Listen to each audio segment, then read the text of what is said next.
जो इंसान जो आदमी उसको दिन में कहता था कि मैं मेरी बेटी है, वही रात में उसके साथ सोता था। एक लड़का आता है सलीम, और उसने अपने कमर से पिस्टल निकाल कर मेरे सर के बगल में रखा। कई बार ये भी लगा कि मैं यहाँ पर पता नहीं मैं यहाँ से सेफली निकल पाऊंगी या नहीं।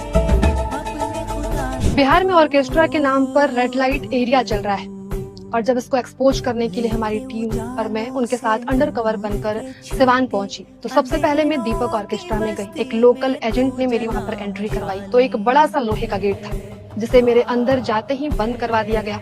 जब मैं अंदर जाती हूँ तो देखती हूँ कि वहाँ पर 5 लड़कियां पहले से मौजूद हैं। घर की बात करें तो घर में जो है वो टीन का शीट था जिससे काफी गर्मी लगती थी। बड़ा सा हॉल था जिसमें सारी लड़कियां एक एक चौकी में, कोई अपने बॉयफ्रेंड के साथ, कोई किसी के साथ सोती थी। लड़के भी वहाँ आते थे, उनसे मिलने के लिए रात में रुकते थे।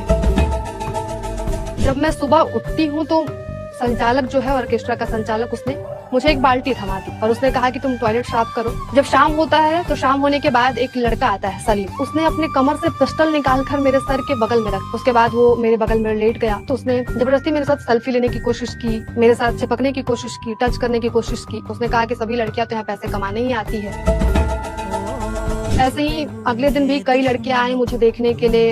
अचानक से जो ऑर्केस्ट्रा का मालिक है वो मेरे पास आता है और कहता है कि शाम में प्रोग्राम है, तुम्हें उसमें चलना है तो अच्छे से रेडी हो जाना। फिर जबरदस्ती वो लोग मुझे ऑर्केस्ट्रा के प्रोग्राम में ले गए बाकी लड़कियों के साथ। प्रोग्राम में जब हम गए तो वहाँ पर प्रोग्राम खत्म होने के बाद सारी लड़कियां तो दीपक ऑर्केस्ट्रा में वापस आ गई, लेकिन मुझे वहाँ से तिवारी ऑर्केस्ट्रा में वहाँ से भेज दिया गया।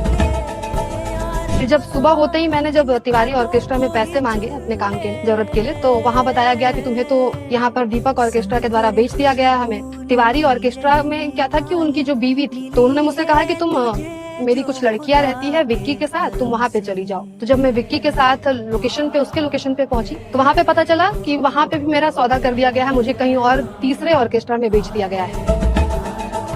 विक्की ऑर्केस्ट्रा में जाकर पता चला कि वहाँ पर बच्चों का बहुत बड़ा डील होता है। मतलब मैंने देखा कि जो लड़कियां हैं वो बहुत कम उम्र की हैं, लड़के जो हैं उन्हें फंसा कर ले आते हैं बाहर से बॉयफ्रेंड बनकर। कई लड़कियां ऐसी भी थी जिन्हें मतलब कम उम्र के होने के बाद भी उन्हें इंजेक्शन देकर कम उम्र में ही आपको जवान कर दिया जाता है। और एक लोकल डॉक्टर था जो इन सब चीजों का डील करता था बच्चों को लेकर। मेरे बाल खींचे, तो फिर मैंने अपनी टीम से बात करके करेक्ट करके उन्हें किसी तरह वहाँ बुलाया और मुझे वहाँ से बाहर निकलवाया। उन लोगों के साथ भी उन लोगों ने बदतमीजी की,